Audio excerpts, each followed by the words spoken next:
I lift my eyes up to the hills. This my evening song, where my help comes from. This is the gravity of love. Just as the moon follows the sun, you're all around me. You're holding everything. This is the hope of every land. Just as the universe expands, your love is reaching. You're holding everything. Prepare to be transported through the annals of time as we delve into a compelling saga of science and faith. A perplexing story about a 2,000-year-old artifact of linen cloth that has, over the decades, drawn the attention of scientists, scholars, historians, and believers. Come along and hear evidence from one Jewish man's journey that starts with his love for photography and science, but concludes 17 years later with a challenge to believe the New Covenant testimony of Yeshua, as it's recorded in Yohanan or John 20 verses 27 through 29. Then he, Yeshua, said to Thomas, "Reach your finger here, and look at my hands, and reach your hand here, and put it into my side. Do not be unbelieving, but believing." And Thomas answered and said to him, "My Master, Adoni, and my Elohim." Yeshua said to him, "Thomas, because you have seen me, you have believed. Blessed are those who have not seen and yet have believed." Explore the enduring fascination of a burial cloth relic that has continued to stir the human imagination, even to this very day, and to ask the question, is this in fact the burial cloth of the crucified and resurrected Yeshua? Today, you're going to meet Barrie Schwortz. He speaks of his professional background as a photographer for the Los Alamos Government Labs, analyzing film and photos of U.S. military atomic bomb tests. Not only technically highly qualified, but also personally invited to join the 1978 science team in Turin, Italy, so that he too could document all of the details of the scientific 5-day hands-on study. Join me now for an interview with Barrie Schwortz. Behold the Shroud. We're going to be talking about the rather controversial Shroud of Turin, which it has had its moments of being, controversial. I would say more than rather controversial. I typically believe that the Shroud of Turin is probably the single most controversial object on the planet. So what I want to do is find out a little bit about your involvement with it. How did you even get involved with this whole Shroud project going all the way back to 1978? So we have to go back to mid-1970s. I operated a photographic studio in Santa Barbara, California. And my clients were aerospace, technical, medical, and commercial ad agencies, graphic designers. So I was very diverse, but I'm a graduate of Brooks Institute of Photography, so I had a very strong technical background. And so I was sort of known as the photographer in town that when all the other guys said, well, no, that's impossible, they would bring it to me and I would find a way to do it. So I had a strong technical background and did a lot of things that were of a technical nature. I was approached by a local company that were contractors to Los Alamos National Laboratory. And the gentleman I worked with, Don Devan, was an imaging scientist. And they were working on a project for Los Alamos that required somebody with not only photographic skills, but with darkroom skills, and I had several darkrooms in my studio. So they contracted me to work on this project, and it was a 7-month project, and it had to do with atomic bombs. Los Alamos had a couple of Cray computers back in the day when that was super powerful, still are actually. And so they were able to extract new data from unclassified black and white 35 millimeter motion picture films of above ground atomic test mushroom clouds. And so they needed me to basically superimpose kilometer scales and other information on top of these images. And they got new data from the computers. The problem was in those days, there was no print screen button like we're all used to today. When you wanted something off of a monitor, you had to set up a camera and photograph it off the monitor. And so I wasn't cleared high enough to go in the room with the Cray computers. So this gentleman, Don Devan, the imaging scientist, who had a high clearance, I would have to give him the camera, the film, the filtration, the exposures. He would go, and by proxy, he would photograph it, bring me the film, we would process, evaluate, send him back to do it again. And we, over a period of 7 months, we created 5 books, 5 copies of a book that had all these images with all this information overlaid on it. For example, they visualized the thermal gradients within a mushroom cloud, which is pretty amazing. Wow, that would be amazing. Yeah.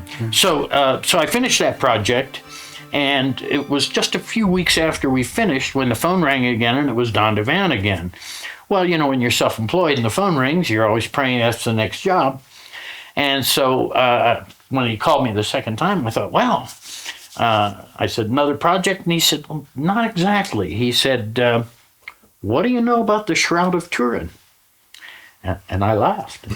But Don, I'm Jewish. And Don laughed and he said, so am I. Remember, Don was one of the other Jewish guys on the team.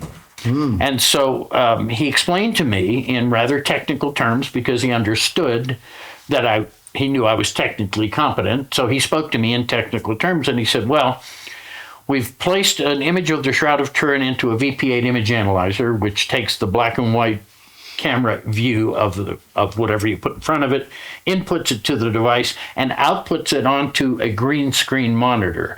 And at that point in time, the device allows you to take the lights and darks of the image and lift them up into 3D vertical space, proportionate to each other. While normal photograph only creates a jumble of distorted shapes, the Shroud image yielded the natural relief of a human form.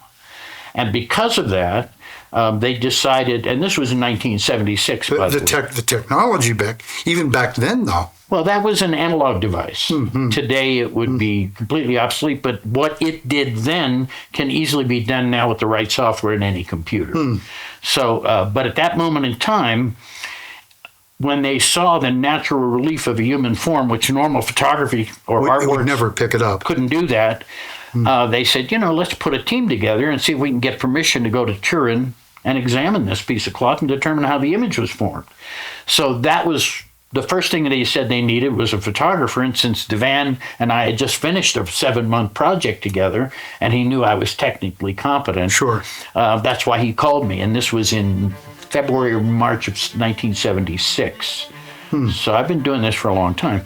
And at any rate, so he said, look, he said, let me give you some literature. He said, we're going to put a team together. We need a photographer.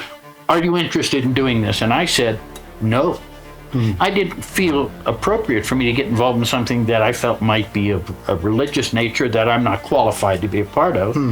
And he said, no, that's not the case at all. He says, this isn't a religious thing, it's a science thing. He said, but look, let me send you some literature that we have on the Shroud, because no science had ever really been done on the Shroud up until that point. And the literature he sent me was from the Holy Shroud Guild in New York, and it was a bunch of religious tracts, so it didn't help at all. It was exactly the thing I was trying to stay away from. But then the more I thought about it, the more I realized that if there's a correlation, and this is the way he put it to me, he said there's a correlation of image density to cloth to body distance. So that tells me that where the cloth touched the body, the image is darkest, and up to about 3.5 centimeters of distance, the image grows more faint until it reaches extinction. And you can't do that with photography, and you can't do that with any known artwork method. And so that implied to me immediately, before I ever even knew much else about the shroud, that the most plausible explanation for that was that there had to be some interaction between the body and a cloth that caused the image. And this is why I, to this day, believe that perhaps a chemical reaction may be the best explanation.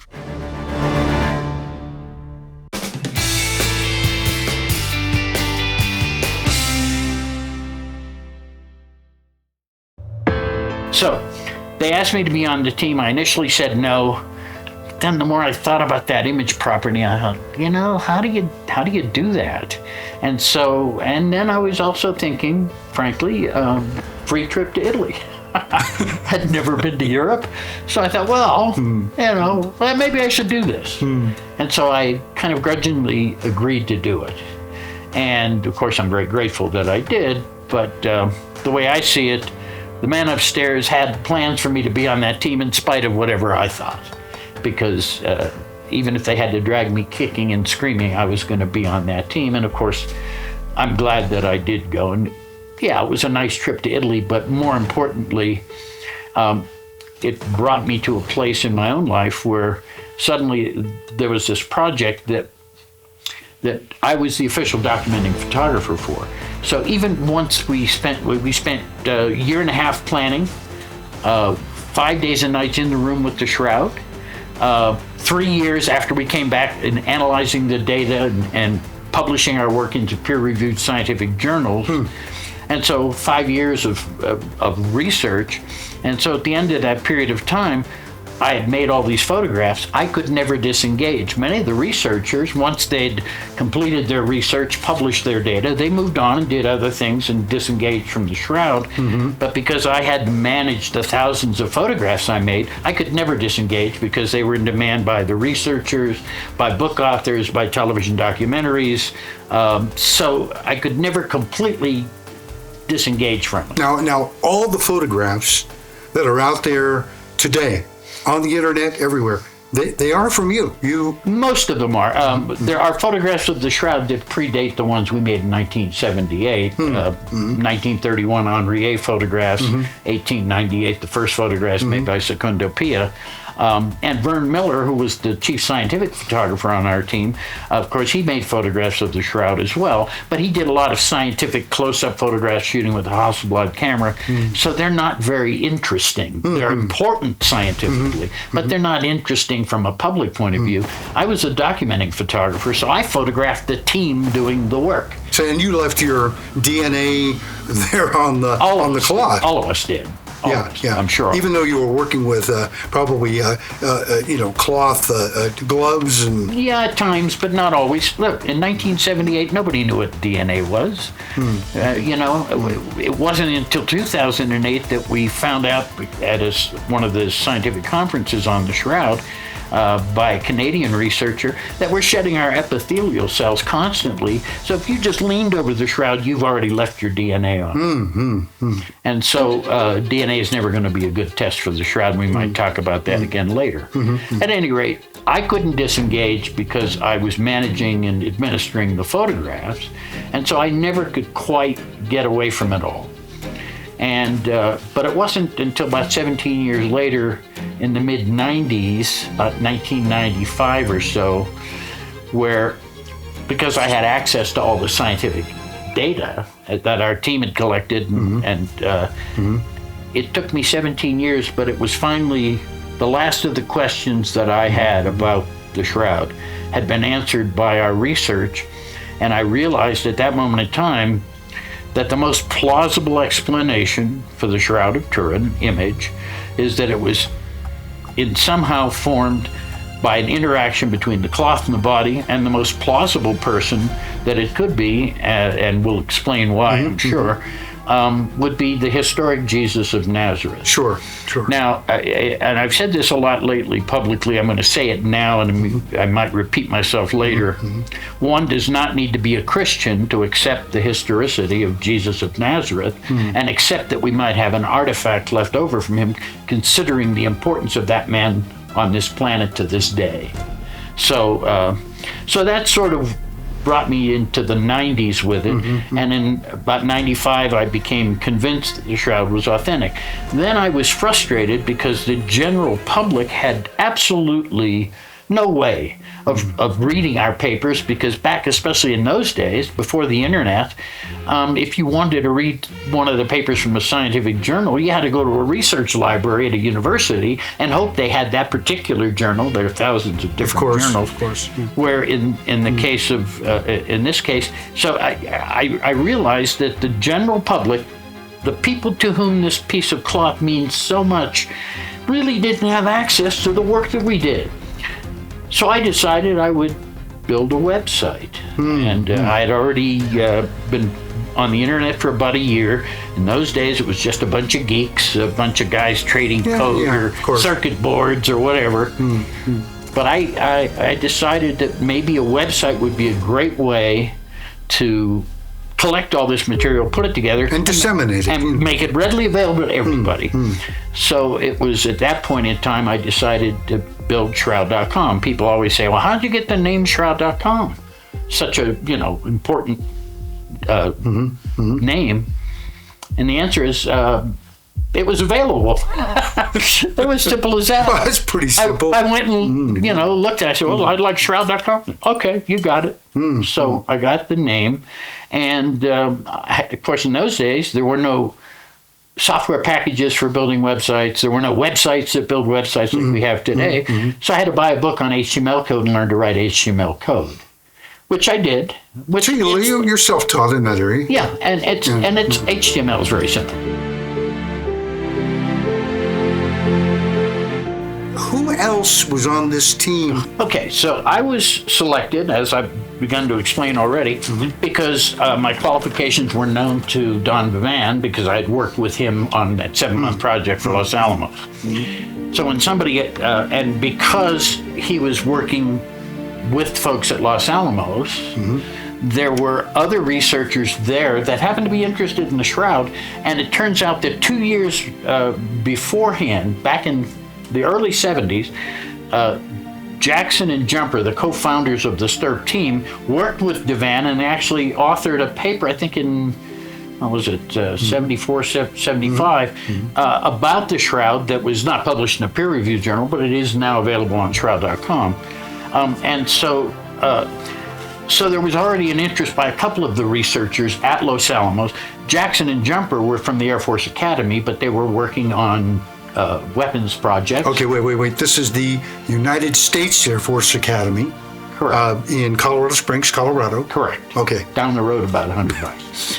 And so they were physicists, and they'd had an interest in the Shroud. Both of them were raised in a Catholic family, so I think Jackson's mother gave him a photo of the Shroud when he was like 12 years old. So he had a strong interest in it for a lot of reasons, scientifically and I think spiritually. And the same with Eric Jumper, the other co-founder.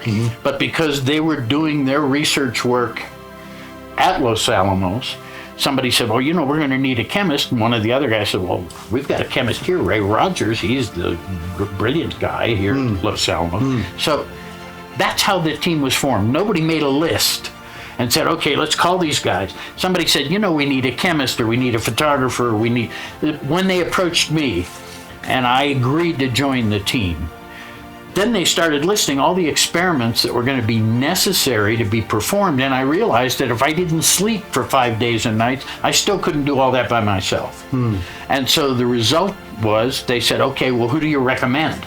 So I called Vern Miller, who'd been one of my professors and was a dear friend of mine. I was already 5 or 6 years out of college and had my own business going. And Vern and I were close friends, so I called Vern Miller. And I said, Vern, because he had far more experience in the scientific medical area, and technical area rather, than even I did. He'd been doing it. He'd worked for Aerospace International and stuff. So he had a lot of experience. So I brought him on board. He then brought on Mark Evans, who was a grad student who was a master of the microscope to do microscopy. And Ernie Brooks, who owned the school, said, well, wait a minute, we have a great resource here. Let me chime in and bring the resources of Brooks Institute. So it was a really highly qualified school with a good technical background. The team grew out of necessity. Somebody said, you need to do some thermal imaging, infrared imaging. And they said, well, there's a guy at the Air Force Weapons Lab. Remember, these guys, the Air Force Weapons Lab, which is also Lockheed, and the Los Alamos National Lab and Sandia Lab, those are all weapons laboratories. And they're all connected. And so people have said to me, why are so many of these scientists involved with these big labs? Because that's where this project, the genesis of the project, came from these guys.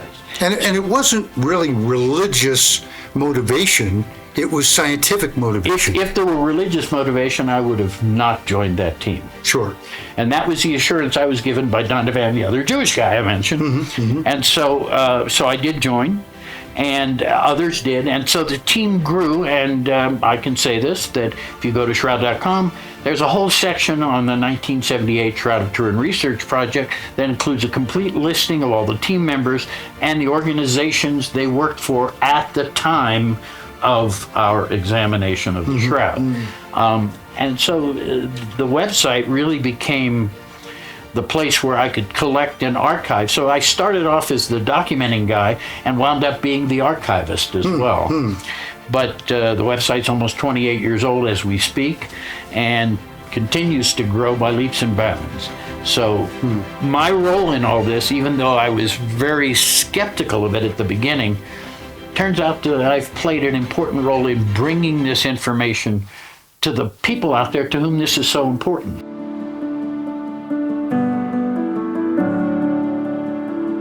So at the very beginning stages of this shroud research that you were doing, you didn't really see much. You didn't see much spiritual connection to it. It was just, this is a piece of cloth that has something on it. I was there to determine what formed an image on a piece of linen. And that was it. It was a question. We were not there to prove it was Jesus. We were not there to prove the resurrection. We were not there to do any of those things. We were simply there to answer a single question. What constitutes this image? Is it a painting? Is it a scorch? Is it a photographically made image? Is it a rubbing? All of the conventional means that an artist would create an image like this. We photographers always carry around a 10x magnifying loupe in our pocket, either on a Swiss Army knife or separately. And as soon as the shroud was laid out before us, I took my loupe out and I'm looking at the image area and I'm looking for paint. I'm looking for pigment or binders, something that would imply something's been added to make the image. Sure. Nothing. As a matter of fact, when you get up close, you'll see that the images, the image areas of the shroud is monochromatic.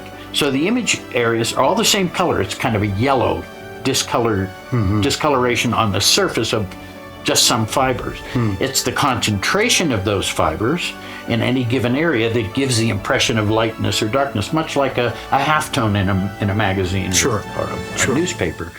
And so the yellowed fibers constitute the image, and nothing was added to create that image. And that was the purpose of our team, was to go and determine. So in essence, kind of jumping to the end of our work, we were unable to come up with a mechanism to create an image with the chemistry and physics that we documented on the shroud, but we were able to eliminate certain things. It's not a painting, it's not a scorch, and it's not a rubbing or a photographically made image. So we can tell you what it's not, but we don't know the mechanism that can create an image with those and properties. Certainly not 1,000 years ago. Or even 700 or 800 years ago. Or even now, because I've looked at every effort in the last 45 years by the skeptics to duplicate it, and some of them have used my photographs as a reference, and the results that they come up with are cartoon-like most of the time. Occasionally they kind of look like the shroud, but they don't match. The chemistry and physics aren't even close. So just making something that looks like the shroud is not the same as creating an image with the same property. People are recreating the almost almost an actual image, I mean, a real lifelike image of this thing on the shroud. Yeah, what do you think of that? I've looked at those. The only problem with AI, and I think people don't completely yet understand that, it needs to be taught first. And how you teach it can bias it. So it makes mistakes just as much as humans do based on the information that's fed into it to educate it before it can answer certain kinds of questions. Yeah, it goes out to the internet and sucks up everything they can on whatever the topic might be. So, and I've looked at probably 25 different versions of AI reproduced images of the shroud. People send them to me all the time. And, you know, interesting, we've seen this done by computer over the years. So it's not really that new. AI is new, but people taking the base image of the shroud and extrapolating from it. There was a documentary 10 or 12 years ago, The Real Face of Jesus. It was a 2-hour documentary on History Channel that a well-known professional artist, Ray Downing, was able to extract from my photographs the data of the shroud, and then he completed it. So there was a good bit of artistic interpretation and licensing license that he was able to use to create his end result of the image of Jesus with fleshed out natural color and everything that looks like, based on the man of the shroud. It's just the surface of the fibers are discolored yellow, and it's the concentration, as I said, of those fibers in any given area that gives the impression of lightness. Well, you could take a razor blade and you could just scrape it off. I mean, well, that's actually they made an effort to do that, and the image stripped off and was stuck in the gum of the sticky tape samples, and left a very clean fiber below that. So. Again, you know, we can document the properties of what's there, but we still haven't been able to come up with a mechanism that can create something with those properties. But, and this is important, the shroud has had only one in-depth scientific examination in its entire history. That was now 45 years ago. The technology we used in 1978 was state-of-the-art. But state-of-the-art in 1978 is museum quality in 2023. Yes, of course. Yeah. And so it would be nice to apply 21st century technology to the shroud if they were ever to allow another set of testing. But they meaning the Catholic Church, I'm assuming? Not the Catholic Church. The Catholic Church does not own the shroud. The living Pope owns the shroud. Oh, really? Really? So when King Umberto died in 1983, unlike what had been done historically in his family for well over 5 centuries, instead of leaving it to his son, the way his father had left him, King Umberto I left it to his son, Umberto II. Umberto II decided not to leave it to his son. For whatever reason, he never quite stated that publicly. Instead, he decided to leave it to one person. He understood if he left it to the church as an institution, it would take 130 cardinals to vote. Good luck on that one. I mean, there's a part of Catholic history where I think there was 6 or 7 years where there was no pope because they couldn't agree. So he understood that wasn't the best idea. So he decided to leave it to one man, the living pope. And at that moment in history, in 1985, when his will was probated, John Paul II. So he was the legal owner of the shroud. Right, and upon his passing, it became Pope Benedict's legal ownership, and now it's Pope Francis. And then after him, it's whoever is going to be next. Comes next. Now, what's interesting is many people say, oh, isn't it nice that the Catholic Church allowed you to examine the shroud? They had no say in the matter. Oh, really? None at all. The people in Turin are known as the custodians of the shroud. Well, if you're the custodian, you don't own the building you're custodying in, you know. The custodians of the shroud didn't have a say in the matter. They cared for it, and they preserved it, and they put it on display from time to time when it was appropriate. But Umberto decided that he would make this decision, let just one person do it. Look, if the Catholic Church had been the owner of the shroud in 1978, we never would be given permission to examine it. Because they would never allow it. That's right. And notice, now that it's legally owned by the Pope since 1985, they've not allowed any other scientific research on it except something I'm sure we'll be talking about, the radiocarbon dating. Yeah, we're gonna definitely get to that. If I might ask, you might ask. He's also a comic. I think maybe he got into the wrong business. No, I think I'm in the right spot. Okay. So I'm not crazy enough to be a professional comic. Well, you told me a rather humorous story about your mom. Unless you have a Jewish mother, you don't quite know what that means. But my Jewish mother was an immigrant, 7, the youngest of 4 children from Poland, high school education, so she was not a sophisticated woman. And of course, seeing me on TV on a number of occasions made her very proud, as any mother would be, Jewish or otherwise. But I was going back for a high school reunion. I'm originally from Pittsburgh, Pennsylvania, so I was going back for a high school reunion, and some of my Catholic friends there said, "Why don't you do a shroud talk while you're in Pittsburgh?" And I said, "Well, arrange something, and I'm happy to do it." So they went to the Archdiocese of Pittsburgh. They gave us a venue. They put us in the bulletins. So we had this big event, and of course, my mother was there, my brother was there, all my cousins were there, The whole family came to see Barrie get up and talk about the shroud.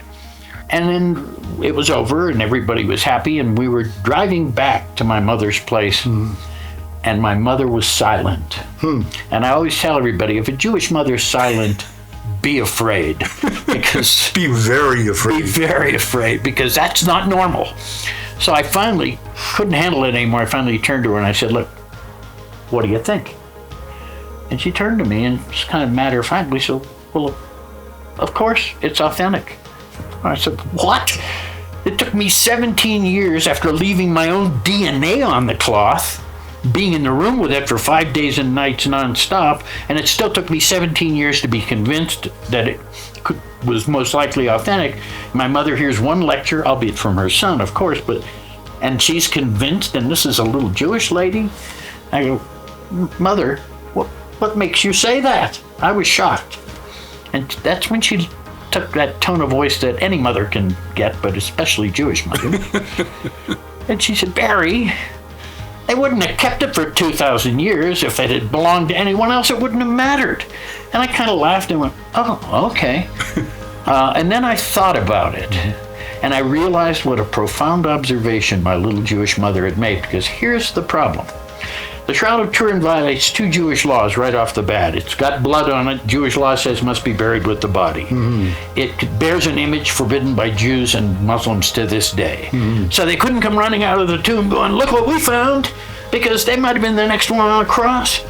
Somebody had to preserve that, rescue it, and hide it, and considering what it was, put themselves at great risk to do so. They could have been executed themselves. Certainly, yeah. And so why would you do that if this is the cloth that wrapped Joe Blow? But if this is the cloth that wrapped the man that you as a disciple of Jesus might believe to be the prophesized Messiah from the Old Testament, then it would be worth the risk. And so my mother's observation, as simple and humble as it was really brilliant, because she realized that who keeps burial shrouds? And for that matter, how do burial shrouds get separated from their bodies?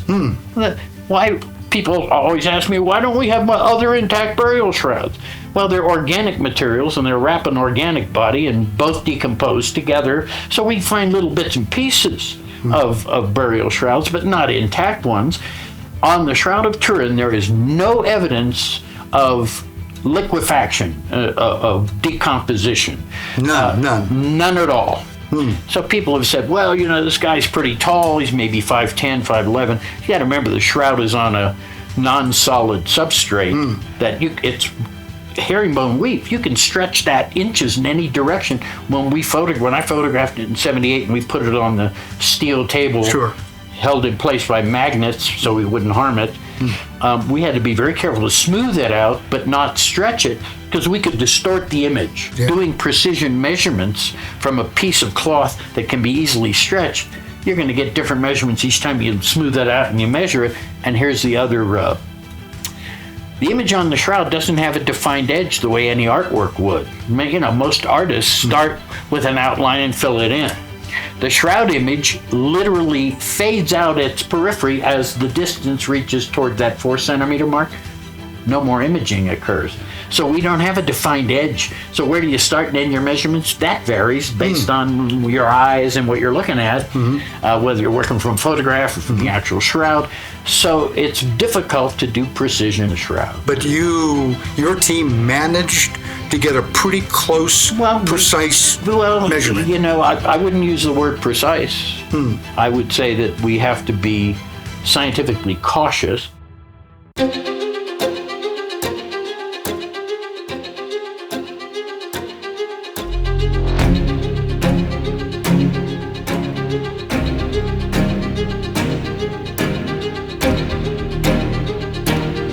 In 2002, they did a clandestine restoration of the shroud. They removed all the patches that had been sewn in.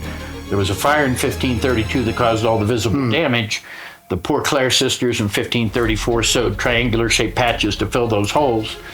They'd been there for 400 plus years. In 2002, clandestinely, they decided to renovate the shroud. They removed the patches. The sisters had sewn a backing sheet onto the cloth to add stability because it had been damaged in the fire in 1532. So they put a backing sheet on it. The backing sheet was known as the Holland cloth. It came from the Low Countries where they made that kind of material. In 2002, they removed the backing sheet. They removed the patches. They scraped away the char from around all the holes. They vacuumed it. Who is they? The Turin authorities. The Turin authorities, okay. The custodians. Okay, but they obviously had permission from the living Pope to do that. Well, at that moment in time, John Paul, I'm not too sure that Pope John Paul was cogent enough to understand what they'd asked him. Okay, so continue on this. So they removed the backing. Yeah, they removed the backing sheet, and then they sewed a newer, wider sheet on. They scraped it, all the charred areas. So they made it, and by steaming it, which is very harmful for an old piece of linen, they removed the folds and creases in it that were being studied. And by sewing a wider backing sheet on, which nobody checked to see if it had been chemically treated that could be harmful long term, it's been there for 20 years now, that caused the apparent contrast of the image to go down, making it a little harder to see the image. And by doing that intervention, they added 7 centimeters in length to the shroud. And that's based on their own disclosure. But it was done in secret, and it wasn't until a Vatican reporter, Orazio Petrosillo, may he rest in peace, wrote the story in La Stampa in Italy, and the world was shocked. And on our website is a whole page dedicated comments on the restoration. And you might want to read what the shroud scholars from around the world thought about what was done, because it didn't do it any good, and it made the image a little harder to see, and it eliminated data. Think about this, they vacuumed it, so any future pollen studies can't be done now. So they actually caused the loss of data. So, and people always say, well, this is the 21st century. What about DNA? So the 2 women who did the restoration literally handled every square inch or centimeter of that piece of cloth.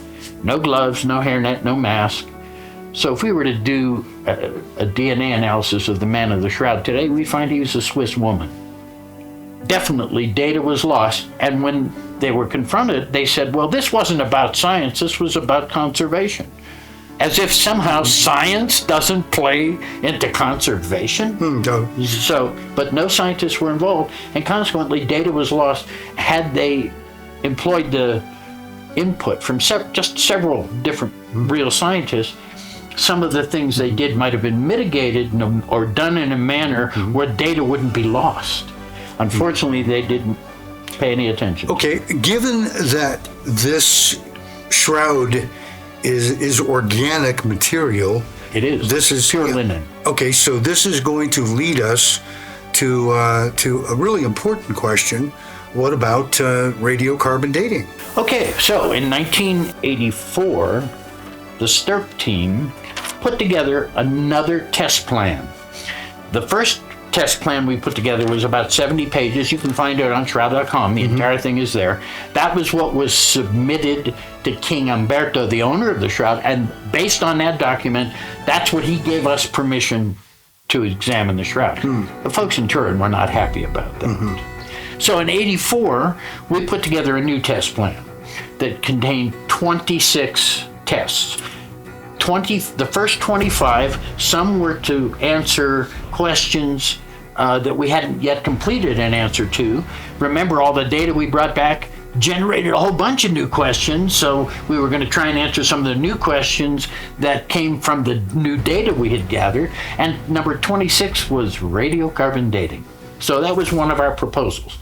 Well, we sent it to a gentleman you might have heard of, Cardinal Ratzinger, who eventually became Pope Benedict. Yes. Cardinal Ratzinger, who was, in my opinion, the most knowledgeable pope about the Shroud, reviewed our proposal, thought it was great, signed off on it, and gave it to John Paul II. It was then that politics came into play, and a couple of researchers, scientists from the Pontifical Scientific Academy convinced John Paul, don't let the Americans harm it, they'll damage it, don't give them another opportunity. And so he listened to them, and they eliminated 25 of the tests and only performed one, radiocarbon dating. That's it. Okay. And so that's how we got to that. The frustration is, had we been able to perform those tests, some of the questions that remain unanswered to this day might have been answered, but we never got that opportunity. So STURP 2, as it was known, never happened. We never got that permission because of politics.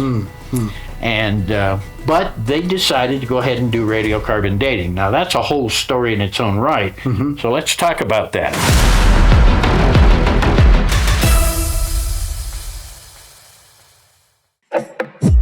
In 1987, a group of scientific laboratories that could perform AMS, accelerator mass spectrometry, radiocarbon dating, came together, held a conference to develop a protocol for the examination and radiocarbon dating of the Shroud of Turin. Part of their protocol was that any samples taken would be first chemically analyzed to determine what was there before they would destroy the samples in the dating of the... Because radiocarbon dating destroys... It is a destructive technique, correct. Okay. Now, the advantage of the AMS radiocarbon dating technique that was used was that it used a much smaller sample than the previous methods, which needed big chunks, which would never have been allowed. So they developed a protocol. Again, it was supposed to be blind. They weren't supposed to know which sample came from the Shroud. They weren't supposed to talk to each other. And they were supposed to do that chemical analysis. So, so those were the three primary things that were sort of inherent in their protocol. When it came down to actually doing it, they ignored all those protocols. They were talking to each other on the phone every day. They opened up the samples. Only one had a herringbone weave, so they immediately knew which one was from the Shroud. And then they decided not to do the chemical analysis because they said, well, we didn't need to do it because we knew which one came from the Shroud. But where in the protocol did it say that would be the case? They were supposed to do chemical analysis. And if they had done so, they might have detected in the sample that was ultimately chosen that there was some anomalous material interwoven. Added material woven, not so much added, but new material added in. Because here's the thing. The Savoy family used to cut chunks off the corners of the Shroud and put them into copies that they authorized to make them relics and authorize them. And so bits and pieces, now if you cut into the herringbone weave, it starts to unravel. And so you need to reseam it and re-sew it and maybe add some material where it's to strengthen it, to strengthen that area. And so when that sample was analyzed after the radiocarbon dating, we found cotton interwoven, which it goes against Jewish law. Yeah. It's called mixing of the kind. Can't mix cotton and wool in with the linen. It's got to be pure linen. Yep. And so They violated every protocol. They went against all their own rules. They didn't do the chemical analysis. It wasn't a blind study because they all knew immediately which sample was from the shroud. Sure. The fact that they didn't do that chemical analysis probably was the worst part of it. But there's a lot more behind the story. As a matter of fact, most recently, Joe Marino, who happens to be on our board of directors, a former Benedictine monk, left the order when he was told he couldn't keep doing his shroud work. He just finished publishing a book that's 800 plus pages. It's everything you ever wanted to know and then some about what happened before, during, and after the radiocarbon dating. So that's now the definitive source. But in general, basically what happened was these 3 labs went ahead and did it. Which 3 labs are you referring to? Originally there were going to be 7 labs that had the capability of this kind of testing. At the last minute, it was decided it would only be 3: Oxford, Zurich, and Arizona. So 1 here in the U.S., 2 in Europe. They were commissioned to do the radiocarbon dating in their labs. Correct. Okay. And I don't know about the word commission. That implies money. I'm not sure that they were paid for that. Okay. But let's take a closer look at what really went down. First of all, the results were leaked.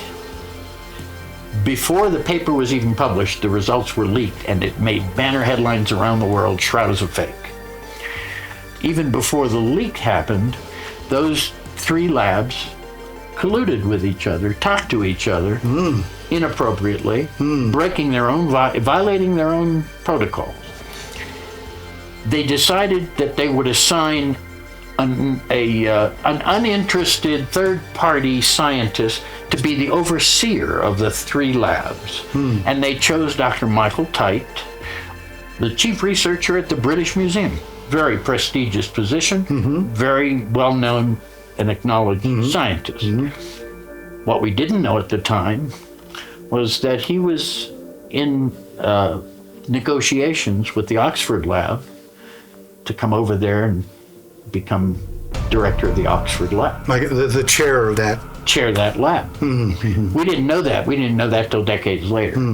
What we did know is this. As soon as the results were leaked, the Oxford lab received £1 million sterling, which would be about $2.5 million in 1988, 2.5 million US. Dr. Michael Tite resigned from the British Museum and took a permanent chair at Oxford with that money. So we have... This is known information. Documented in the British press. Okay. So I'm not making this up. This is documented. And in Marino's book, by the way, any bullet that he gives you, and it's all done in bullets, so it makes it an easy read. It's not a big, long narrative. Yeah. Each bullet has the reference from where that data comes from. So the radiocarbon dating, before anything was posted on that information, it was already, the results were already leaked. Leaked to the public. We know who. Okay. And where did they take the samples from? Yeah, and so let's go back to that. So you can ask any scientist, and I'm sure, because I've done this with at least 20 or 30 of them over the years. So if you're doing a test on a piece of cloth that's 14.5 feet by 3.5 feet wide, how many samples would you take? And the answer is, well, you take a sample from one area, and then you would take at least one reference sample that you could use as a control from somewhere else on the shroud.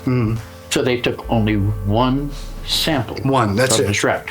And they took it from a strip next to a seam. And if you were to look at my white light photographs of that part of the shroud in 1978, you would see that it's darker, exactly where they took that sample. It's darker than the area adjacent to it. Well, chemical analysis afterwards of that sample showed that there was cotton rewoven into the linen there. Into the sample? Or into the area where the sample was taken from. Oh, wow, okay. Yeah, into the sample. And because the cotton obviously didn't match the color of the older linen, there was gum arabic, there was rose madder dye from the madder root plant in a gum arabic base, chemically analyzed and found in that strip. They cut the strip in half, set aside one half, took the other half, divided it in thirds, and gave it to the 3 labs. Okay. Interestingly enough, that strip was inhomogeneous. What does that mean? It means they got one date at one end and a dramatically different date at the other end of that strip, which is about this long. So where in that strip, since it was inhomogeneous, can you tell me that represents anywhere else on that cloth? If I understand you correctly, are you saying that the radiocarbon dating of that strip may not actually be accurate? I'm saying that it's absolutely not accurate to anywhere else on the shroud except within that strip. And that was because of where they took it from. You know? Yeah, and so, and interestingly enough, our team spent about 18 months planning before we went to Turin. They stood over the shroud for an hour and a half arguing over where they were going to take the radiocarbon sample, and they decided only to take one. Well, Ray Rogers, the chemist on our team, obtained, remember I said they cut the strip in half? So in the center of the piece that they kept as reserve, Rogers got a piece of that. So it was right from that strip. Now, normally once your paper is published, which was done in Nature, a highly regarded journal, normally once the paper is published, you release your raw data so that other researchers who might wish to repeat your experiment or take it further, carry it further than you did, so you release your raw data. It took 27 years in the Freedom of Information Act to get the British Museum, which was the caretaker of all the data, to finally release it. And that's because a French researcher who is a shroud scholar is also a law student. And so he knew how to get them to release the data. So once that raw data was released, and you can find this paper, it's linked on our website, they published, he went and he got one shroud scholar and 2 experts in data analysis, and they analyzed the raw data. And now we know why they didn't want us to see the raw data. They were throwing away more of their tests than would normally be acceptable, because if they had kept them, they couldn't have reached that 95% certainty that they claimed. They also looked at the inhomogeneity of that sample, and any scientist will tell you that if you have a strip that has one date at one end and a couple inches further has a date hundreds of years different, then there's nowhere on that cloth that you can reliably say is relevant to anywhere else on that cloth. So what did the 3 labs do? They took the dates that they got.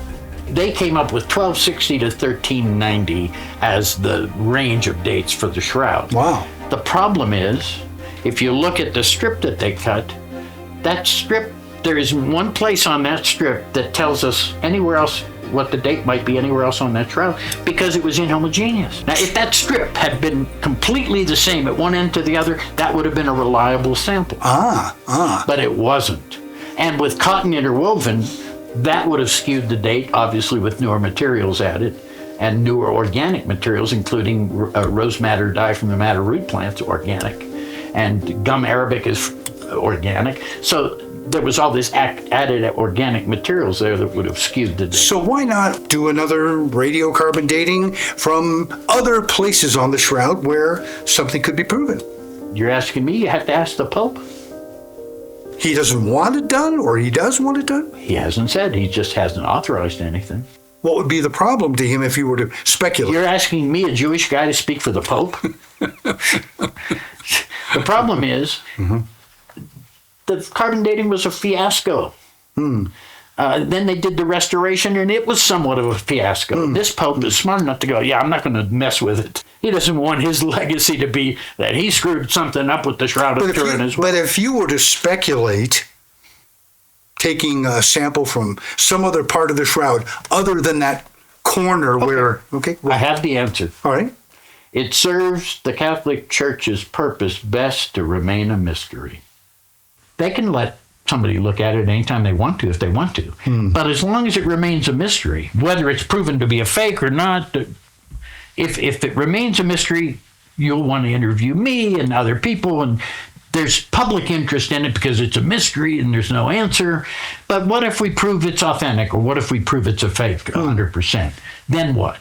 Then the shroud is irrelevant, one way or the other. But as long as it remains a mystery, people will flock to see it on the rare occasions when they put it on display, historically only 4 times each century throughout its history.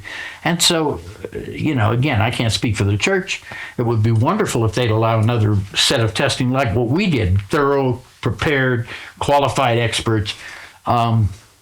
But as long as it's a mystery and there is no answer to these questions, we'll all keep talking about it.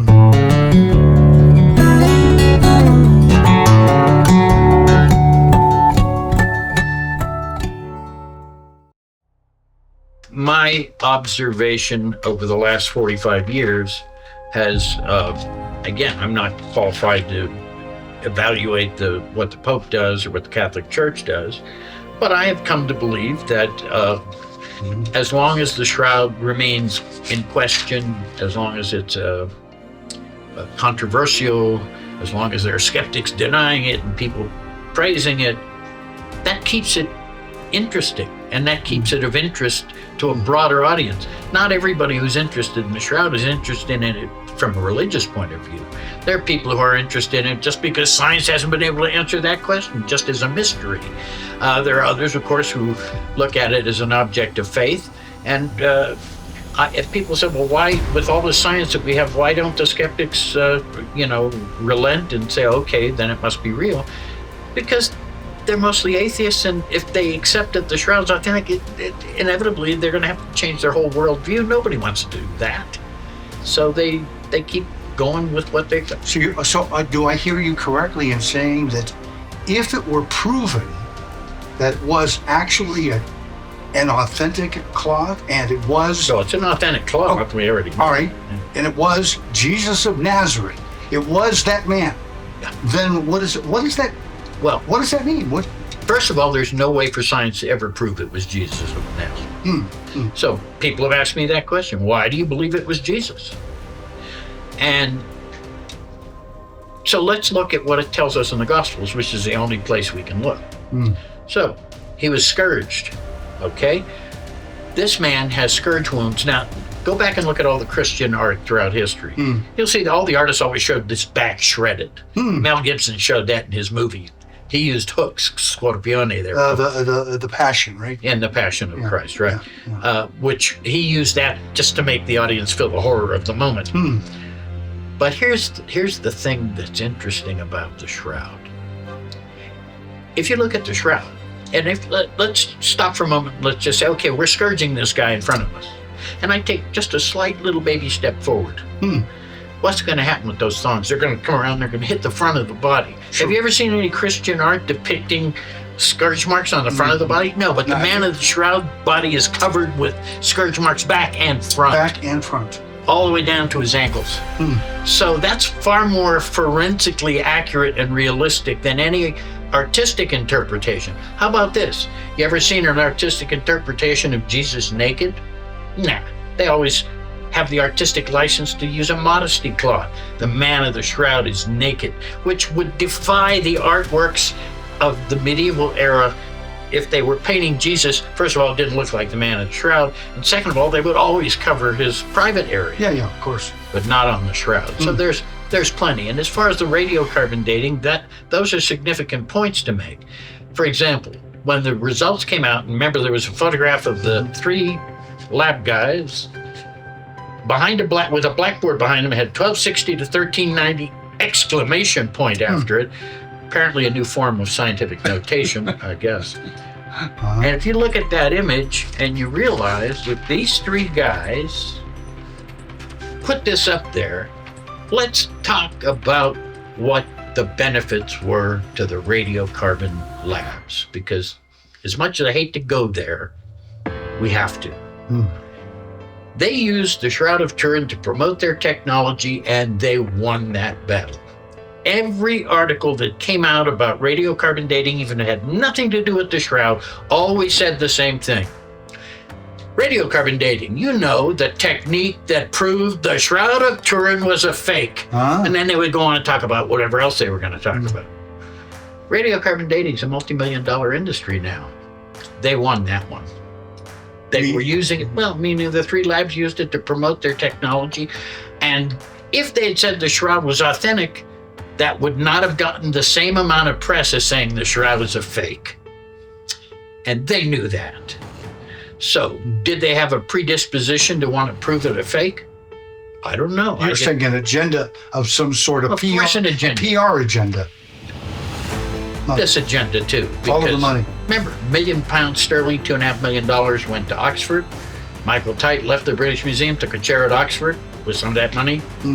And then we found out 20 years later that he was already in negotiation with Oxford prior to him being appointed the overseer. So that's a conflict of interest right there. So for in-depth stuff on it, you need to read Marino's book. But why don't they allow more radiocarbon dating? Well, don't forget, radiocarbon dating is a destructive technique. That means that they have to destroy a piece of the shroud to do it. The Turin authorities don't really want to do that. They consider every little bit sacred. When they did the restoration in 2002 and they trimmed away the charred areas and scraped away, they took all that. They never released that to be examined by any scientists at all. It's secreted away somewhere in the Archdiocese of Turin. And after all these years, since 2002, 20 years or more, they have not allowed anybody to look at that material. Why? Because I think that it serves the purpose best to just let it be a mystery. And if it stays a mystery, then people will keep being interested in it. One way or the other, if they prove it real or fake, either way, you're going to lose half your audience right off the bat. But your team was not even assembled to prove authenticity. That wasn't the objective. That's correct. What then? We were simply there to determine how the image was formed. Is it a painting, scorch, photograph, or whatever? Which could not have been duplicated way back then in the day. Or even today. Nobody's created an image.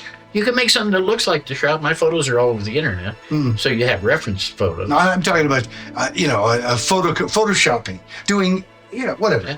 But no way that somebody can make an image like this onto a piece and of paper. You have seen the shroud. You've put your hands on that cloth. Yep. You've been there. Yep. So a skeptic would come along and say, it's nonsense. Doesn't. Yeah, well, I don't care about the skeptics. They can, go do whatever they want to believe. I don't care. First of all, it's not my place to tell people what or how to believe. So I can say, if you read the opening paragraph on shroud.com, I wrote that 28 years ago. There's a sentence that says that we believe that given the facts, you have to make up your own mind about this. So rather than preaching, that's not my role, rather than telling people what to believe, we're saying, here's the evidence, you have to decide this one on your own. That's why I think our website has become so successful, is that skeptics can come there. We have skeptical information there. People of faith can come there. People who could care less can come there. And there's something there for everybody, because we're not pushing any points of view. We're saying, here's what the science shows, because that's not the stuff that the average person of faith would have easy access to begin with. So our website, I don't own it anymore. I handed it over legally to our nonprofit. I formed a nonprofit. We don't monetize our visitors. We don't put cookies or trackers on anybody. If you come to shroud.com, you remain anonymous unless you choose to join our mailing list. I've heard scientifically, no, not scientifically. I've heard, through various documents and papers that I've read, people, especially some of the skeptics, have said that this can't be what you say it is because there are coins in the eyes of the man on the shroud.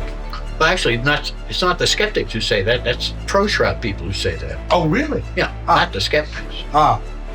Well, historically, in Jewish burial customs, coins were not used.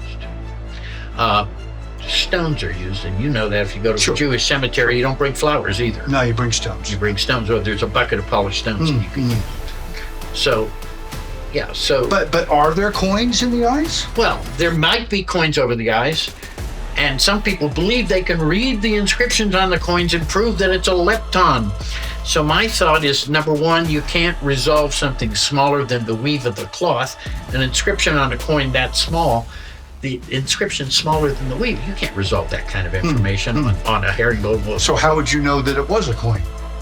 Hey, people can look at something and their imaginations can see. If you're looking into a random pattern, if you understand the way human visual perception works, your brain starts looking at that random pattern and looking for anything familiar shape-wise. And if you see a shape that kind of a shape like Mickey Mouse, that's what you see. So if you see a coin, you're going to see a coin. Right. But here's the thing. Do you believe, and I ask this question frequently, do you believe that the disciples of Jesus, most of whom believed he was the prophesied Messiah, that they would authorize anyone to put a pagan coin on the face of the Mashiach? I wouldn't think so. I wouldn't think so either. I remember saying that to the late Dr. Alan Wanger, and he said, well, Barrie, they used whatever they had in their pockets. And my response was, you obviously don't know many Jews. Those disciples would never put a pagan coin on his face. And so, first of all, you can't read an inscription on it. And so if there's coins, could be pot shards, little broken pieces of pottery. It isn't unusual to put something over the eyes just to keep them from opening, because that can happen. It can, yeah. So that's something. The other thing we do is we cover the face. What about the blood stains on the face and on the shroud? Yeah. Well, that's one point I wanted to make earlier. Why do we believe this is Jesus of Nazareth? Well, remember, I started by talking about the scourge wounds. Sure. And they're more accurate on the man of the shroud than they are in any artwork. Because it's got front and back. His back is shredded, but they come around his arms, on his chest. And no painting would have ever done that. No artist would have ever even thought to do. Sure. So that's very authentic.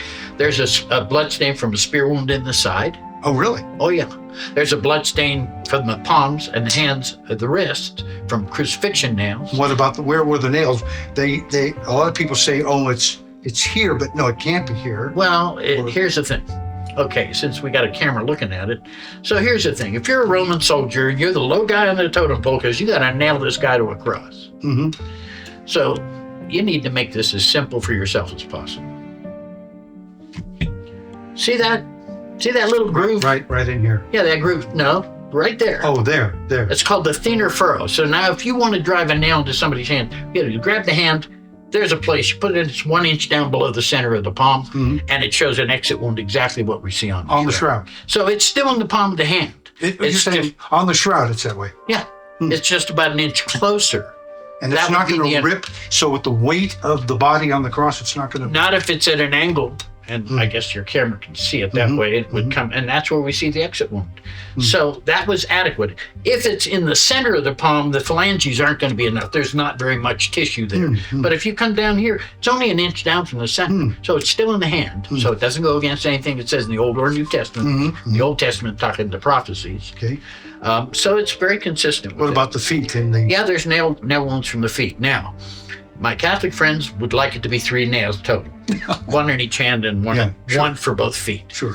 The remains of 2 crucifixion victims have been found, Jehohanan in 1963. When they drive the nail, they drove through the side of his ankle into the stipes, the vertical part of the cross. Apparently hit a knot and bent the tip of the nail. So that's actually on display in Jerusalem. Yes, it is. At the Israel Museum. Yeah. And so they couldn't pull it out because it was hooked. Sure. So they just left it in his ankle because they used to reuse the nails. Nails were a valuable commodity in the first century. So they couldn't pull it out. So he was buried with that nail in his ankle through the side, implying 1 nail per foot. So I firmly believe that it was probably 4 nails used, 1 in each hand, 1 in each foot. But my Catholic friends prefer the idea of 1 foot on top of the other and 1 nail going through both. But the shroud is showing... You cannot tell from the shroud whether it's 1 nail on each or 1 nail for both. But there's definitely markings. Oh, there's blood stains there. What about the blood stains on the forehead and the crown? The scalp. The scalp? Yeah, so historically, artists, Christian artists, have depicted the crown of thorns as some beautifully woven, nice, beautiful kind of thing to make. Do you think that the Roman soldiers who are about to crucify this criminal in their eyes we're going to stop and say, well, look, before we kill this guy, let's weave him a nice crown so he looks good up on that cross. Yeah, really. Right.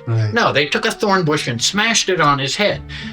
Artistic license through the centuries, Christian artists have turned that into something more beautiful so that it So would be it's not artistically so appealing. gross and ugly. It's, Yeah. Artistically appealing, perhaps, but from an authentic point of view, we have bloodstains covering the scalp.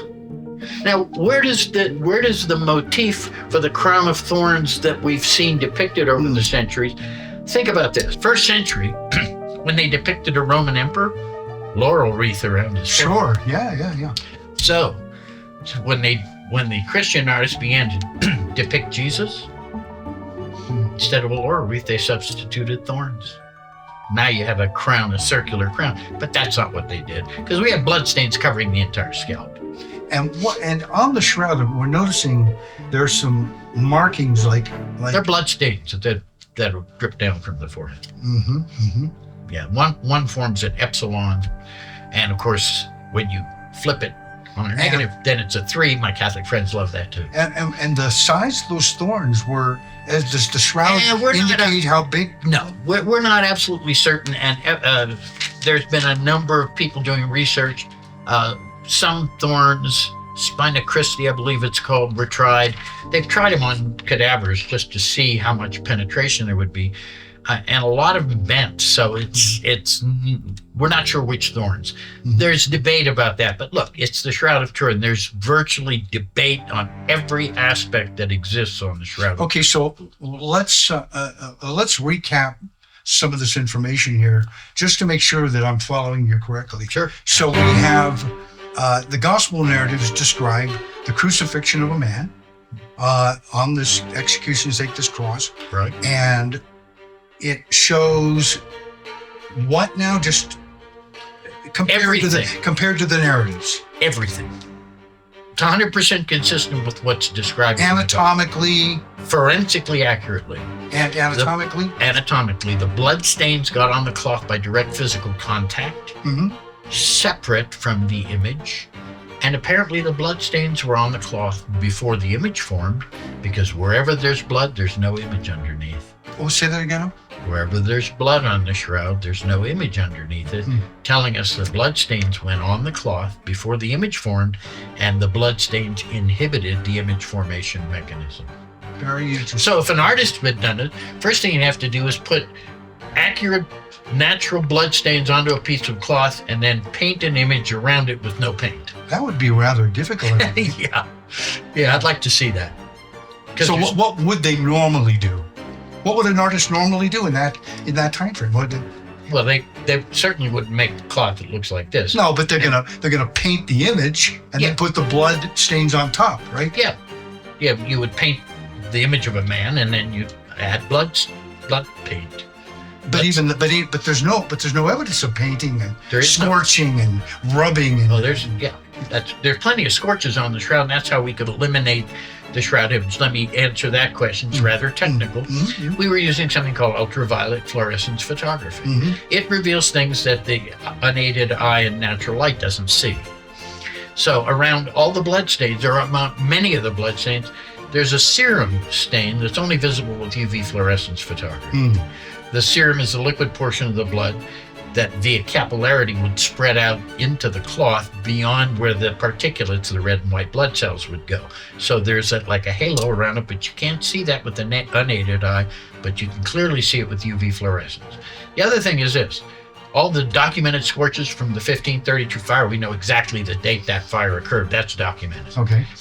So we have real scorches as controls on the shroud. So when we photographed those real scorches, what did we find? That the scorched areas, the product of a high temperature event, fluoresced in the red. The background of the cloth fluoresces a pale sort of yellow-green. The image doesn't fluoresce at all. It quenches the fluorescence of the background. It quenches it, So there's no fluorescence around the image, and that means the image is not the product of a high temperature event. Because if the image were scorched on, they would fluoresce in the red, and we go, oh, yeah, hot statue did this. Not true. So how did it get there? We don't know. Well, we you know. You were talking about chemical analysis. Here's the thing. Shroud only had one in-depth scientific examination in its history 45 years ago. before I would exclude the possibility of a natural explanation, we would have to do at least one more round of tests. That was the whole purpose of STURP too, was to try and answer some of these questions. But I cannot exclude the possibility of a chemical reaction because that's not been thoroughly tested. But we just came out, there's a new paper that came out that took Ray Rogers' theory of a Maillard reaction causing the yellowing and took it to the next level by Kelly Kearse, a PhD expert in blood and DNA. But it took Ray Rogers' work to the next step. And what Kelly Kearse found out recently in his 3 years of experiments, that a combination of contact and distance can yield a much more refined image than just contact alone or distance alone. So can you maybe explain that in an easier way for some of our audience? Well, if it's a chemical reaction, it would work at a distance between cloth and body. Where the body and cloth came in direct contact, the image is darkest. As the distance increases, for example, if you laid a cloth across me now, I would be lifting the cloth away from my torso. Yeah. And if you look at the image on the man in the shroud, the hands are very precise and clear, but there's like a halo around the hands where the image is more faint. Why? Because the distance had been increased. It's further from the body. Correct. And what could do that, we believe, at least at this stage of the game, hypothetically, a chemical reaction can do that. Light is not going to be any different over an inch. You're going to get the same reading at light. Something had to attenuate it over that distance so that it would encode the distance information into the image density. I saw that get right over your head. I was processing that one. That was...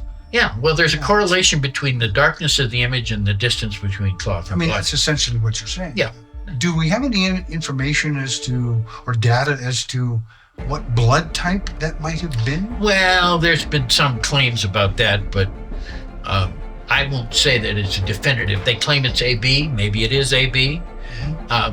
We don't have... Now, the preliminary tests did show that, but those preliminary tests are 45 years ago.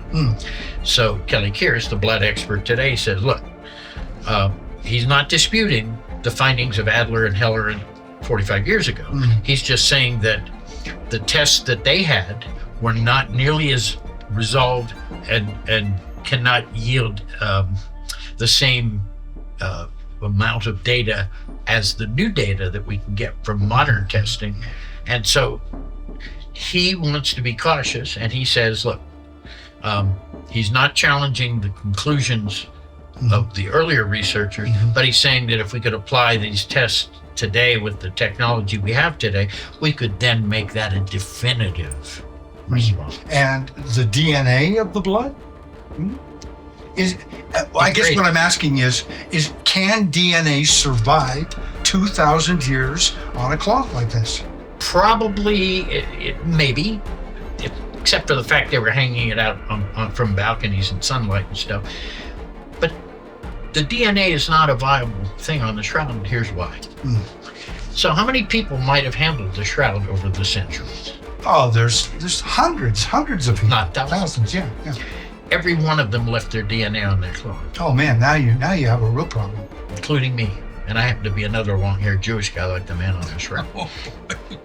So DNA analysis, and then I remember I talked about the 2002 restoration where they handled every square inch of it, the two women with no gloves, hair, and their mask. So that's why I made the kind of tongue-in-cheek comment that if we tested it today, we'd find he's a Swiss woman.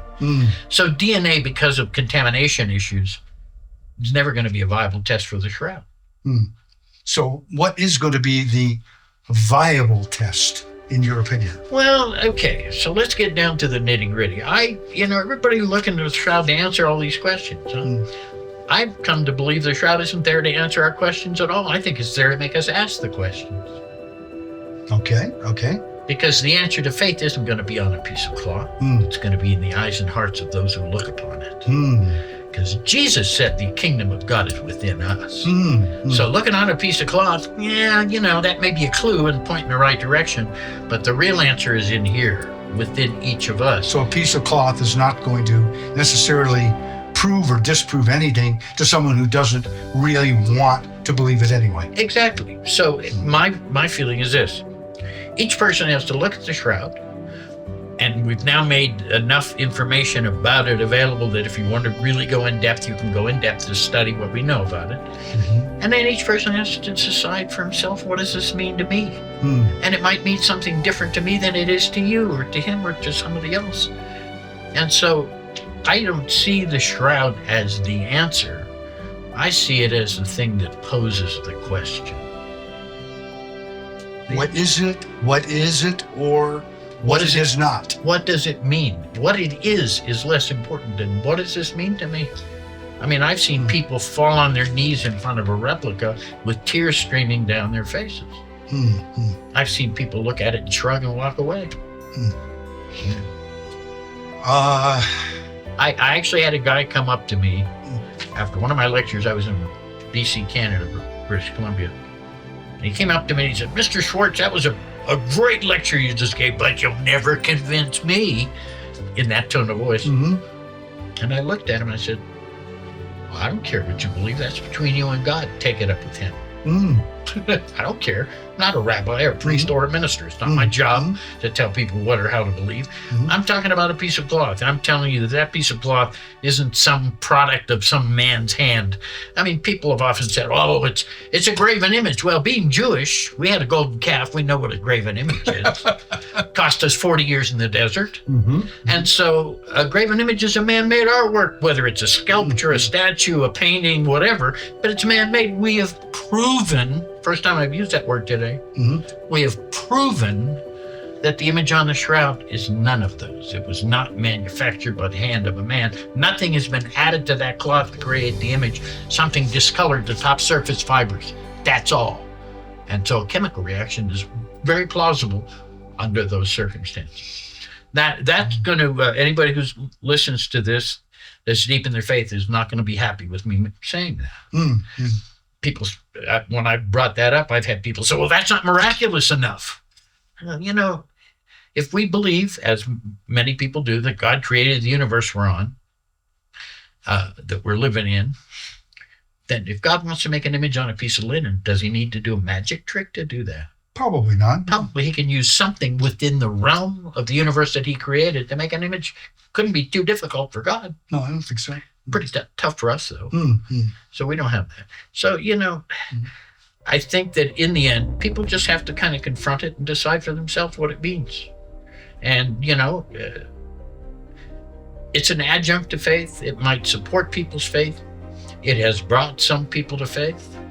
I've had people write to me and said, "Well, we listened to your lecture and it brought me back to my faith." That's the unintended consequence of just telling the truth. And what about for the atheist scientist? Well, there were some of them on our team. What about them? I don't care if they're atheists. That's their problem, not mine. They can be atheists. If they're good scientists, that's separate from their work on the shroud. And there were some on our team. I've been criticized for not publishing the religious affiliations of our team members. Well, that was never a criteria. It's irrelevant. Yeah, it was never a criteria for membership in the first place. So I don't know what they're. I know there were 3 Jewish guys. I know Vern Miller because he was my friend. I knew he was Mormon. Ken Stevenson, evangelical Christian. Jackson and Jumper Catholic, and the rest I have no clue. Because if religious affiliation had been a criteria for membership, I wouldn't have been on that team. That would have been the breaking point for me. Do we have any other shrouds anywhere in the world that could even represent the same thing that this man on this shroud? There have been copies made. Copies of the shroud? Yeah. Okay, but how do we know they're copies? How do we know that? Because they're documented copies. Oh, I see. Okay.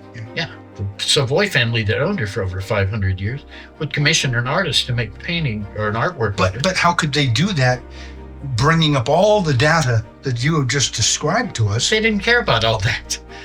They just wanted it to look sort of like the shroud. Then they would cut a little corner out of the shroud and sew it into the corners of the copy to sanctify it and make it a relic. And then the various skeptics and debunkers out there, you said something interesting to me some time ago about that, but they're not looking at the scientific data. They're ignoring it. They're ignoring it. They're not challenging the science. They're ignoring the science. Are there any... And how do they ignore the science? Mhm. They always get to a point, and I've debated several of them, including on the radio, Sure. coast to coast, places like that. They always get to a point where the minute you bring up the peer-reviewed scientific evidence from the Shroud of Turin research project, they wave their hand and dismiss that as the rantings of believers. Why do they do that? That way they don't have to address the science, which they're not qualified to do mostly anyway. So they discount it. They just throw it away. And that's not very good. That's great if you're a skeptic, but that's not good if you're doing science. You can't disregard the data taken from direct physical examination of the cloth and published in peer-reviewed scientific journals, top-notch journals. That's the foundation of scientific evidence. So if you're going to study the shroud, you have to start with what's documented on that cloth. The skeptics ignore all that. So ignoring it, they just continue on with their... Yeah, because they can write, they can write a book and say, oh, Leonardo da Vinci did it. Never mind the fact it was being publicly displayed 100 years before da Vinci was born. He was a good artist, but he wasn't that good. So, look, I had no reason to take the position I take other than the privilege of having been on that team and in that room for 5 days and nights. And I felt that privilege brought with it an obligation, a responsibility. And I believe now that the website, 28 years old, is the fulfillment of that obligation. That I wasn't there for me. I was there for those to whom this is critically important in their faith. I was there to be the eyes for those who couldn't be in that room. There are probably 1 million people on this planet who maybe had more right to be there than me. There are probably photographers who could have done a better job than I did, but for some reason, I was put there. And frankly, I'm not going to be remembered as much for the photographs that I made as I am for the website I created that has archived all this material and put it all in one place, making it freely available to the whole world. You're not monetizing anything. You're not out for the money.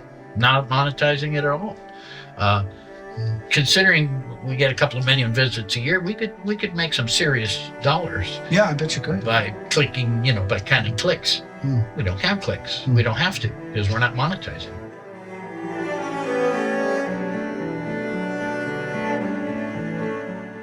What was it that convinced me that this had to be the authentic thing?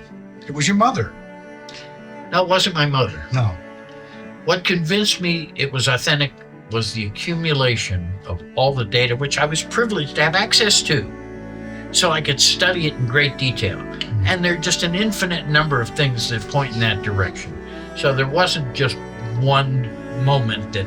Now, there was one question I had that I asked Dr. Alan Adler about, and that was the blood on the shroud remains reddish in color.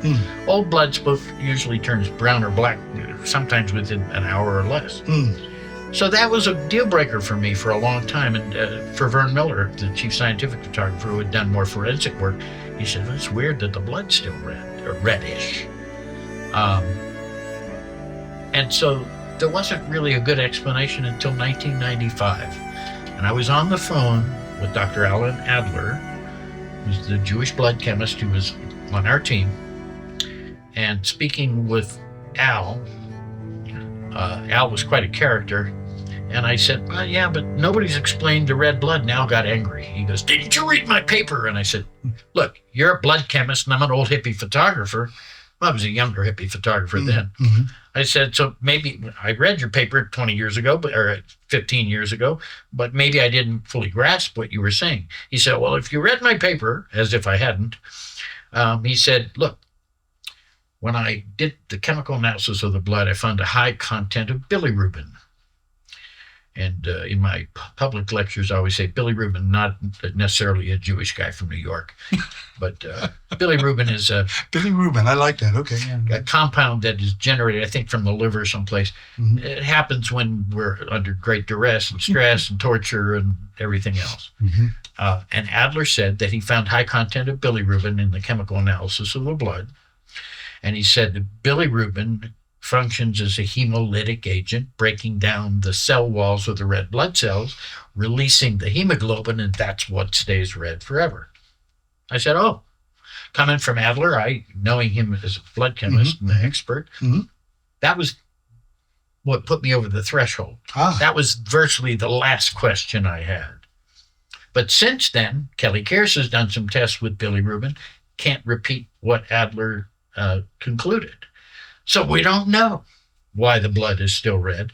Billy Rubin may be part of the answer, or may not be. We don't know, and we don't have enough data to draw a definite. So do I understand? Is it almost like this thing is just like frozen in time? It's like a frozen image. All I can tell you is this. People say, well, what's so difficult? It's an image on a cloth. It's a painting or it's not. So again, Joe Marino, who's this brilliant researcher and scholar, called me up 6 months ago or so, and he said, Barrie, I'm going to write an article listing all the disciplines and sub-disciplines involved in the study of the shroud. And I said, oh, Joe, there's going to be at least 30 of them. Last count was 104. So it just shows how many layers there are in all these different scientific and technical disciplines, both from an imaging, chemical, forensic point of view. There's just a vast amount of data. And if it were simple, the answer would be simple. There is nothing simple about the Shroud of Turin. Science is self-correcting. And when new data comes out, you may have to go back to your previous conclusions and say, the new data says that's not correct. Because you follow where the evidence follow the data. Adler and Ray Rogers, the chemist, used to yell at me that way. Follow the data. And Rogers would look at the website, and if I said something was proven, he would call me up and yell at me. We don't have enough data to say that's proven. Change it. Okay, Ray. And I would go in and change it. So they taught me what empiricism is. And when you're dealing with something, think of this. The STURP team knew what kind of scrutiny we would be under considering the object that we were examining. So it made us even that much more careful and meticulous about everything we did. So people who discount our work, and they're mostly skeptics who do that, let's see their peer-reviewed papers challenging the results that our conclusions came to. There are none. So to say that the shroud was made photographically is ridiculous, because if you coat a cloth like that with a silver salt, if you understand the analog photography process, you know that you expose it, you process it, and then you fix it to remove the unused silver. But if you remove all the silver, then there's no image left either. So if it were made photographically, we would find massive amounts of silver in the image areas, and less so, but still some in the background areas. We found no silver anywhere, and we were able to test down to an accuracy of 1 part per billion with pyrolysis mass spectrometry. So there's no way that this image was made photographically. So why do we look at it and say that it's accurate? Well, look, I believe it's Jesus mainly because of the crown of thorns. Because the Romans probably speared a bunch of them and crucified a bunch of them and maybe even scourged a bunch of them. But we don't know of any case where they did all of the above to one person. And that, to me, is a definitive piece of historical evidence. So it's not just science. You got to look at historical evidence. So I don't have a problem based on what my mother said. If this belonged to Jesus, it would make sense somebody would have preserved the cloth that wrapped his body. If it was Joe Blow, who would care? In the Genesis story, right, as a Jew, we look at it, right? Yep. And the physical light of sunlight, that doesn't happen until the 4th day. And yet the Genesis story says there was light. Let there be light. So maybe it was some kind of a light that we don't know about that created this. We're pretty good at knowing what the spectrum is, not just the visible spectrum, but from one end to the other, well beyond the visible ultraviolet infrared. Could it be any of that? Might be in. They've done some experiments with UV, with ultraviolet. Maybe they've been able to discolor the surface of a fiber with an ultraviolet laser, but they've also damaged the primary cell wall, which we didn't see on any of the shroud image fibers. So that isn't the answer. Now, here's the thing. There's no way to prove the resurrection. The resurrection. That's strictly big faith. That's a test of faith. Okay. And my answer to that is, if you need science to support your faith, then the problem isn't the science. You better go back and re-examine your faith. Because the whole concept of faith is to accept and believe without proof or evidence.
I read something about soil samples. Remember, new data can cause you to go back on your previous conclusions and either modify, change, or even reject them. New data has shown that it's much more common than she thought.